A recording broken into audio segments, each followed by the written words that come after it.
Welcome to the Daily Gospel of John. Glad you're watching. Today we're going to take a brief look at verses 30 and 31 in John 16.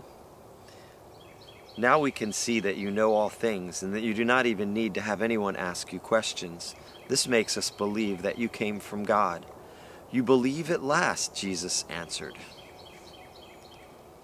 It's hard to know exactly how he said that. We can't hear his voice inflection. But sounds like a good grief. You finally get it. But that's my spin on it.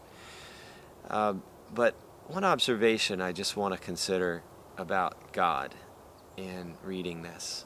These disciples had been with Jesus for 3 years, eating with him, sleeping out under the stars, traveling from town to town, healing, ministering, preaching. They knew him well. They had seen him 24/7 pretty much for 3 years. And you get to know someone pretty well during that time. Well, this Jesus claims to be God in the flesh. And he said, if you've seen me, you've seen the Father. If you've heard me, you've heard the Father speak. If you know me, you know him. Okay, so this says something about God that's pretty awesome. If you had the power of God to do any miracle you wanted at any minute, it would be hard to resist showing off a bit. Considering that Jesus had all authority and all power, the fact that he did very few miracles, really, in consideration of what he could have done, says something about the nature and the heart of God. See, God is a person, not a person like you and me. What I mean is that God has personality. He has personhood. He feels, he thinks, he has a perspective. And just as we have personality, and there's substance to the who we are that makes us unique in who we are. God is who he is, and he's holy. He alone is who he is. He's not just a force. And he chooses to not wow us with his power, but more so to draw us with his love and with his words and with his being. And had he been with the guys every morning, separating the oatmeal in his bowl and making the raisins dance around on it or something, or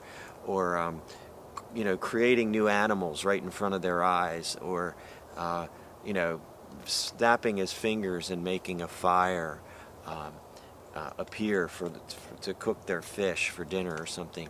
He would have been continually wowing them with his power to the degree that they would never have questioned in their hearts, like, is this really God?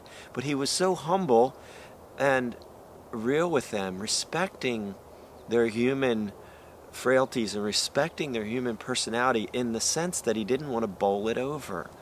He didn't want to wow them to the degree that they couldn't get to know him for who he is and get to know his heart. There's something awesome about that. There's something loving about that. And this is a poor example, but I just think of the Superman concept with Lois Lane, and how Superman would veil his true identity and act even kind of nerdy, so that Lois Lane and his friends could relate to him as a person and get to know him for who he is and get to know his heart, without being wowed by his power constantly. It would certainly change the way a relationship would grow and develop if Jesus had come, or in the Superman example, if he just continually did superhero type things every minute. If Jesus had continually wowed the disciples with his power, they would not have been able to know him for who he is.